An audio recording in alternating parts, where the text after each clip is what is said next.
Humans whip horses, but why don't horses attack? Instead, they just let us ride them. Well, look at it this way. The boss yells at the employees. Why don't the employees attack the boss? Why do they keep grinding for the company? It's for that paycheck, isn't it? For a horse, following a human means an endless buffet of hay.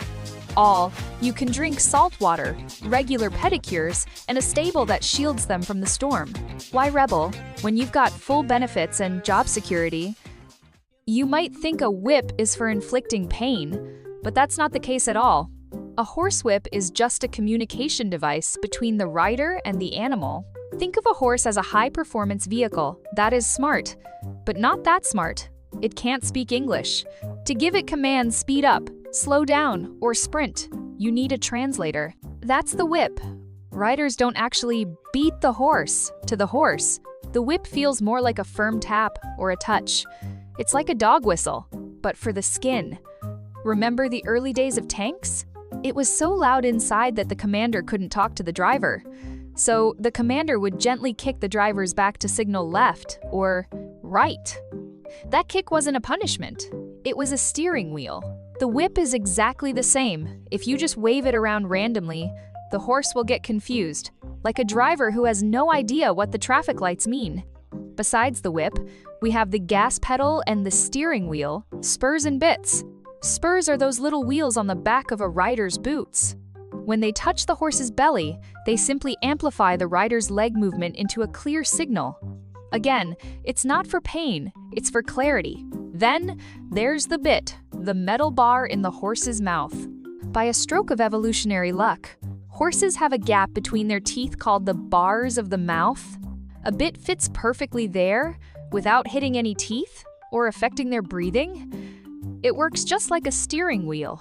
You pull the left rein, the horse feels a slight pressure and turns its head left. Once it turns, you release the pressure, the horse feels rewarded by the comfort, and the steering wheel centers back. In history, horses were often more expensive than humans. A war horse was a strategic military asset. Abusing one was strictly forbidden. In fact, the life of a workhorse is often better than the life of a corporate slave. When it rains, the cow stays in the shed and the horse stays in the stable. But the corporate slave will find any way possible to commute through a storm, just to get to work on time. Besides, humans and horses develop deep bonds. As the saying goes, time reveals a horse's strength and trial reveals a human's heart. You don't whip a partner you love. Finally, there's domestication. Over 6,000 years of it. What is domestication? It's humans playing matchmaker. We chose the horses that were gentle and cooperative, a bit like love at first sight for high-compliance individuals. We bred the chill ones and phased out the aggressive ones. After thousands of generations, the compromise gene became the mainstream personality of the domestic horse. They are generally peaceful. But don't get it twisted. There are still wild spirits out there.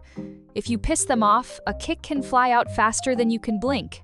And trust me, that kick can send you straight to meet your ancestors.